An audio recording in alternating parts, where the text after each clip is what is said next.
সীমান্তে হামলা কেন? প্রশাসন জবাব চাই।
সংগ্রামী ভাইরা, আওয়ামী লীগ একটি সন্ত্রাসী দল।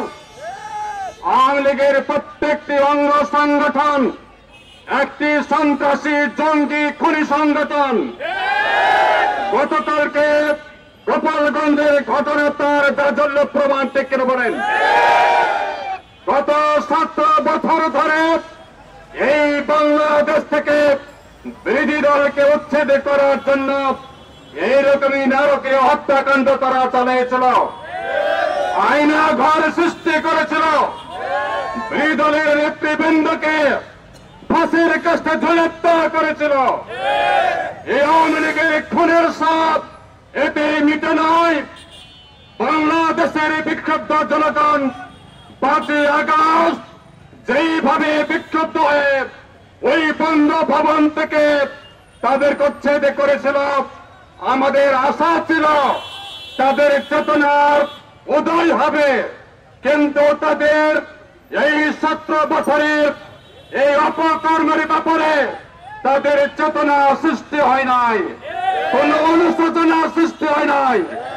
বাংলাদেশের ব্যাংক লুট করেছে, বাংলাদেশের সম্পদকে তারা লুট করেছে, বাংলাদেশের বিরোধী দলকে তারা পঙ্গু করে দিয়েছে, বাংলাদেশের স্বাধীনতাকে ভারতের হাতে তুলে দেওয়ার সকল ষড়যন্ত্র তারা বাস্তবায়ন করছিল।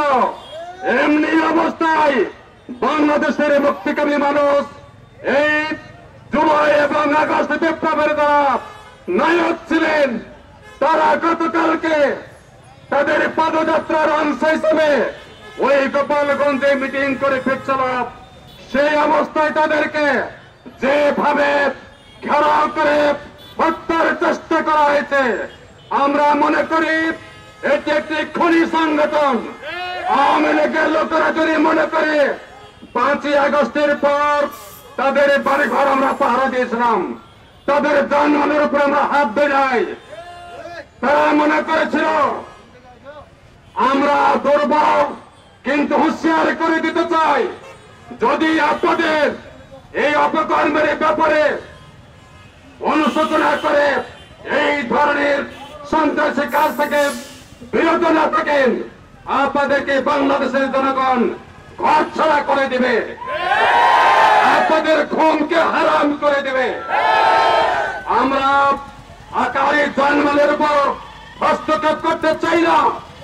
আমরা আশা করি এই নিষিদ্ধ ঘোষিত আওয়ামী লীগ, যুবলীগ, ছাত্রলীগের যে যেখানে আছে প্রশাসনের লোক তাদেরকে আইনের আওতায় নিয়ে আসবে, তারা রাস্তাঘাটে নিরাপদে চলাফেরা করবে, আর এই দেশের মানুষের জানমালের বিরুদ্ধে হুমকি সৃষ্টি করবে। এটা কি আপনার হতে দিতে চান? এটা বাংলার মানুষ হতে দিতে চাই না। প্রশাসনের এখন আওয়ামী লীগের যারা দোষর আছেন, তারা যদি তাদেরকে শেল্টার দেন, আশ্রয় দেন, আপনাদের বিরুদ্ধে কিন্তু এই বাংলার জনগণ পদক্ষেপ নিতে কুণ্ঠিত হবে না। আজকের এই বিক্ষোভ মিছিল থেকে বলতে চাই, বাংলাদেশ একটি গণতান্ত্রিক দেশ, সকল দলের রাজনীতি করার অধিকার আছে। আগামী দিনে জাতীয় ইলেকশন হবে, স্থানীয় নির্বাচন হবে, প্রত্যেকটি নির্বাচনের জন্য জনগণ প্রস্তুতি নিচ্ছে। নির্বাচন যাতে না হয় এই কারণে এই খুনি আওয়ামী লীগ বাংলাদেশে আইন শৃঙ্খলা অবনতি ঘটে, বাংলাদেশে ভারতকে ডাকার, ভারতকে অনুপ্রবেশ ঘটানোর একটি চক্রান্ত করছে। বাংলাদেশের 18 কোটি মানুষ জীবন থাকতে বাংলাদেশের 1 ইঞ্চি জমি ছেড়ে দেবে না। আজকের এই বিক্ষোভ মিছিল থেকে বলতে চাই, ভারতের এই মোদী সরকারকে অবিলম্বে এই খুনিদের জননী হাসিনাকে বাংলাদেশের হাতে হস্তান্তর করা হোক। তার বিরুদ্ধে মানবতা বিরোধী যে মামলা চলছে, যে চার্জশিট দাখিল করা হয়েছে, ওটাকে অ্যারেস্ট করে আমাদের এই আদালতে হাজির করতে হবে। আমরা আইনের শাসনে বিশ্বাসী। আইনের মাধ্যমে এই খুনি, এই জল্লাদ আওয়ামী লীগের ফয়সালা হবে, ঠিক কিনা বলেন আপনারা? আগামী দিনে এমনি ধরনের যে কোনো ষড়যন্ত্রের বিরুদ্ধে চাঁপাইনবাবগঞ্জবাসীকে ঐক্যবদ্ধ থাকার আহ্বান করছে। কোন রাজনৈতিক দল তাদেরকে আশ্রয় দেওয়ার চিন্তা করবেন না। 5ই আগস্টের চেতনাকে লালন করে কিন্তু এই বাংলাদেশের রাজনীতি করতে হবে। অন্য কোন চেতনা এখানে কাজ করতে পারে না। এই জন্য সকল বিরোধী দলকে আজকে ঐক্যবদ্ধ থেকে এই বাংলাদেশে আইন শৃঙ্খলা রক্ষা করার কাজ করতে হবে। নির্বাচনের দিকে জাতিকে নিয়ে যেতে হবে। একটি নির্বাচিত সরকার এই দেশে উন্নয়নের জন্য ভূমিকা রাখবে। বাংলাদেশে ততদিন পর্যন্ত নির্বাচন হবে না, ততদিন পর্যন্ত খনি মুক্ত না হবে, ঠিক কিনা বলেন? আওয়ামী সন্ত্রাসীদের থেকে কোন নির্বাচন অনুষ্ঠান হবে না, ঠিক কিনা বলেন?